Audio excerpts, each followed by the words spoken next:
ઘણા સમય પછી આજે ફરીથી ટાઈમ મળ્યો તો ચાલો સમય નહીં બગાડીને એક નવો વિડીયો બનાવીએ। તો કેમ છો દર્શક મિત્રો, નમસ્કાર। હું છું ડૉક્ટર ભૌમિક પંચાલ। આપ જોઈ રહ્યા છો મારી યુટ્યુબ ચેનલ। મને તો આપ ઓળખો જ છો, થંબનેલ જોઈને સમજી જ ગયા છો કે આજના વિડીયોમાં આપણે શેના વિશે વાત કરવાની છે। યસ, આજે આપણે વાત કરવાની છે આદર્શ વિયાણ ચક્ર। પશુ જ્યારે વિયાણ થાય અને પછીથી બીજી વખત જ્યારે પશુનું ફરીથી વિયાણ થાય તો એ બે વિયાણ વચ્ચેનો જે સમયગાળો છે તેને વિયાણ ચક્ર કહેતા હોઈએ છીએ। તો આજે આપણે એ જોવાનું છે કે આદર્શ વિયાણ ચક્ર કોને કહેવાય, નોર્મલી એ કેટલો હોવો જોઈએ કે જેનાથી પશુપાલકને, ખેડૂતને મદદ થાય અને આર્થિક રીતે તેને પરવડે। તો એના વિશે આજે આપણે વિસ્તારમાં ચર્ચા કરવાની છે। તો મિત્રો, જ્યારે પશુનું વિયાણ થઈ જાય એના 2 થી 3 મહિના પછી ફરીથી પશુ બંધાઈ જાય, ફરીથી 2-3 મહિના પછી પશુ બંધાય અને બીજા 7 થી 8 મહિના દૂધ આપે, એટલે કે ટોટલ કે 10 થી 12 મહિના સુધી પશુ તમારું રેગ્યુલર દૂધ આપે। પછી 1-2 મહિના આપણે એવું કહી શકાય કે 2-3 મહિના વસૂકી જાય। આમ બે વિયાણ વચ્ચે 13 થી 15 મહિનાનો સમયગાળો રહે। આ પ્રોપર સમય છે કે જેને આપણે આદર્શ વિયાણ ચક્ર કહી શકીએ। આવું હોય અને આપણે નોર્મલ વિયાણ ચક્ર કહી શકાય। ગાયની વાત કરીએ તો ગાયમાં આપણે એવું કહેવાય કે નોર્મલ આદર્શ વિયાણ ચક્રનો સમયગાળો કેટલો, તો 11 થી 13 મહિના। અને ભેંસની અંદર આપણે વાત કરીએ તો આદર્શ વિયાણ ચક્રનો સમયગાળો છે 13 થી 15 મહિના। આ નોર્મલ છે। હવે આપણે એ જાણીએ કે આદર્શ વિયાણ ચક્ર કઈ રીતે જાળવી શકાય, એ જ તો શીખવાનું છે વિડીયોમાં। એ જ તો મહત્વની માહિતી છે ને। યસ, વિડીયો ગમે ને તો લાઈક અત્યારે જ કરી દો ને સબસ્ક્રાઇબ કરી દો। માહિતી આપું એના પહેલાં આવીને સબસ્ક્રાઇબ નથી કરતા યાર તમે, લાઈક, કમેન્ટ, સબસ્ક્રાઇબ એવું બધું કરી દો।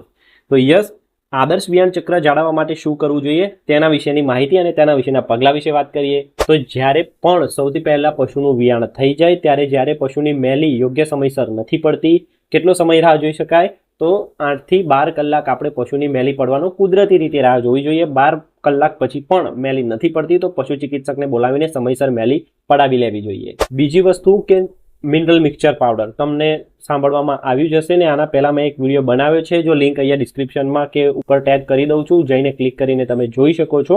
મિનરલ મિક્સચર પાવડરનું પશુઓમાં ખૂબ જ મહત્વ રહેલું છે। તો દિવસમાં રોજનો 30 થી 50 ગ્રામ, 70 ગ્રામ જે પ્રમાણેનો ડોઝ હોય એ પ્રમાણે પશુને નિયમિત મિનરલ મિક્સચર પાવડર તમારે ખાવામાં આપવો જોઈએ। ગરમી જોઈ રહ્યા છો અત્યારે કેટલી ગરમી પડી રહી છે, તો ગરમીના સમયે પશુને યોગ્ય ઠંડક મળે તેવું આયોજન કરવું જોઈએ। અને જ્યારે ઠંડી હોય ત્યારે પશુને પ્રોપર હૂંફ મળે તે રીતે આયોજન કરવું જોઈએ। પશુનું જ્યારે વિયાણ થઈ ગયું તો ટ્રાય કરો કે વિયાણ થયાના 2 થી 3 મહિનાની અંદર ફરીથી પશુ બંધાઈ જાય। અને એના માટે શું કરવાનું, ખાવા પીવામાં, ખોરાકમાં, પાણીમાં, રહેઠાણમાં, બધામાં પ્રોપર જે જરૂરિયાત હોય પશુને એ પ્રમાણે પૂરી પાડવી પડે હો।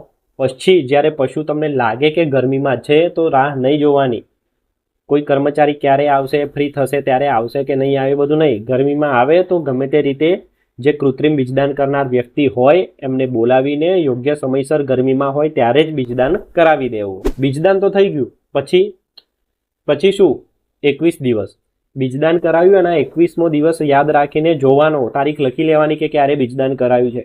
એના 21મા દિવસે ફરીથી જોવાનું કે પશુ વેતરે આવ્યું છે કે નહીં।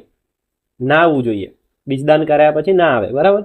તો પશુ ગરમીમાં ના આવવું જોઈએ। અને જો ફરીથી બીજદાન કરાયા પછી પણ 21મા દિવસે ગરમીમાં આવે છે તો ફરીથી ડોઝ મુકાઈને એને ગાભણ કરવા બને એટલો પ્રયત્ન કરવો જોઈએ।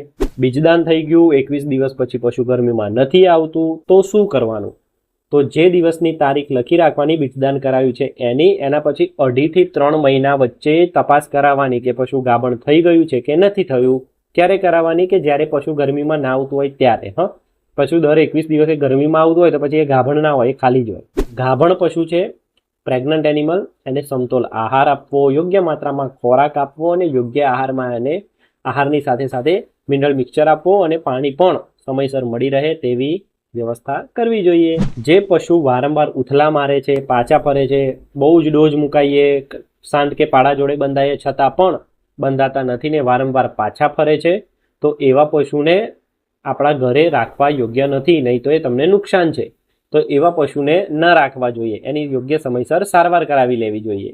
દરેક વસ્તુનો ટ્રાય કરો, કોઈ કરતું નથી કે પણ ટ્રાય કરો, તમે થઈ જાય તો મારા એક વ્યુઅર તરીકે મારા વિડીયો જોવો છો તો મને અનુસરો છો તો એક વસ્તુ ધ્યાન રાખો, દરેક વસ્તુનો રેકોર્ડ રાખો કે પશુને ક્યારે બંધાયું, ક્યારે ડોઝ મુકાવ્યો, ક્યારે પાછું ફર્યું, ક્યારે ગરમીમાં આવ્યું, અથવા તો જ્યારે વિયાણ થઈ જાય છે તો ક્યારે વિયાણ થયું, ફરીથી ક્યારે એને ડોઝ મુકાયો, બચ્ચું આવ્યું છે તો બચ્ચું મતલબ કે કેટલા દિવસનું છે, બધી માહિતી તમારા જોડે નોંધેલી હોવી જોઈએ, રેકોર્ડ હોવી જોઈએ કે રસીકરણ કરાવ્યું છે કે શું છે શું નહીં. તો આ બધી પણ એક ટેવ પાડો કે આવું બધું તમે રેગ્યુલર નિયમિતપણે કરતા રહો.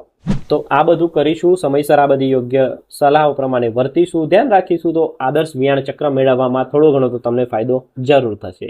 હવે આદર્શ વિયાણ ચક્ર સાહેબ બોલ તો કરે છે, પણ એના ફાયદા શું એ તો ખબર હોવી જોઈએ ને યાર. ફાયદા વગર શું કામની વસ્તુ. ચાલો જોઈએ આપણે આદર્શ વિયાણ ચક્રના ફાયદા કે ફાયદા શું થાય. બે વિયાણ વચ્ચેનો જે સમયગાળો હોય એ ટૂંકો થાય. બે વિયાણ વચ્ચે સમયગાળો ટૂંકો થવાથી વધારે પશુઓ મળશે, વધારે વાછરડીઓ પશુ મળશે. ગાય એટલું જ એનું દૂધનું જે ઉત્પાદન છે એટલું નિરંતર રહેશે, કન્ટિન્યુ રહેશે, અને એટલો જ પશુપાલકને પણ ફાયદો તો થશે ને મિત્ર. એટલા માટે પશુ રેગ્યુલર જીવનકાળ દરમિયાન જે દૂધ આપવાની હોય, વચ્ચે જે ટાઈમ દૂધ આપવાનું બંધ કરી દે, બંધાઈ નહીં પાછી ફરતી હોય, એ સમય માઇનસ થઈ જાય, અને એટલા માટે રેગ્યુલર દૂધ આપતી રહે તો પશુના જીવનકાળ દરમિયાન મેક્સિમમ એનું દૂધ ઉત્પાદન આપણે મેળવી શકીએ. તો પશુનું દૂધ પણ વધારે મળે, યોગ્ય સમયસર બંધાઈ જાય, ફેળવાઈ જાય તો પશુના બચ્ચા પણ વધારે મળે. પશુનો માવજતનો ખર્ચ, ખોરાકનો ખર્ચ, એના જે દવાઓના ખર્ચ, પાછી ફરતી હોય તો બંધાવાના, મતલબ ઘણી બધી દવાઓ અને ઘણા બધા એવા નિભાવ ખર્ચ હોય કે જેના ઉપર તમારો કંટ્રોલ થઈ શકે છે. અને આ બધામાં જોવા જઈએ તો ઇન ધી એન્ડ પશુને અને પશુ માલિકને ખૂબ જ ફાયદો થતો હોય છે. તો આ બધા થઈ ગયા આદર્શ વિયાણ ચક્ર જાળવવાના ફાયદા. સ્ક્રીન ઉપર હવે તમને એક કેલ્ક્યુલેશન બનાવવું, એક ગણતરી બતાવું. તમને એક ખ્યાલ હોવો જોઈએ કે આ બધું આપણે કેમ ડિસ્કસ કરી રહ્યા છીએ. તો ચલો જઈએ આપણે આપણી સ્ક્રીન ઉપર. તો શું આપ જાણો છો કે પશુ એકવાર ગર્ભ ધારણ કરવાની તક ગુમાવી દે તો એનાથી શું નુકસાન થાય? આપણે તો એવું વિચારતા જ નથી નહીં. તો ચાલો આજે આપણે ગણતરીના સ્વરૂપે એક જોઈએ કે 21 દિવસનું દૂધ ઉત્પાદન 210 લીટર અને 30 રૂપિયા એ લેખે ગણીએ તો 6300 રૂપિયા થાય. તો બે વિયાણ વચ્ચેના ગાળામાં વધારો, દૂધ નહીં આપવાના દિવસમાં વધારો એ થઈ જાય, બરાબર. તો 6300 રૂપિયાનો તો સીધો લોસ ગયો. જીવનકાળ દરમિયાન ઓછા વેતર ઓછા આયા, ફાયદો ના થયો, આર્થિક રીતે નુકસાન ગયું. અને બીજું કે એક ગાય જે 10 લીટર દૂધ રોજનું આપતી હોય અને જેનું મૂલ્ય 30 રૂપિયા પ્રતિ લીટર છે, તો આ રીતે તમે ગણશો તો 6300 રૂપિયાનો 21 દિવસમાં સીધી તમને ખોટ વાગતી હોય છે. તો મિત્રો સમજી શકો છો ને તમે કે આદર્શ વિયાણ ચક્ર ના જાળવવાથી કેટલા નુકસાન છે. વસ્તુ બહુ નાની છે પણ સમજવા જેવી છે. વિડીયો ગમ્યો હોય તો લાઈક કરી દો, શેર કરી દો, ચેનલને નવા છો તો સબસ્ક્રાઈબ જરૂર કરી દેજો. નવા વિડીયોમાં મળીશું નવી માહિતી સાથે. ત્યાં સુધી જય હિન્દ, જય ભારત.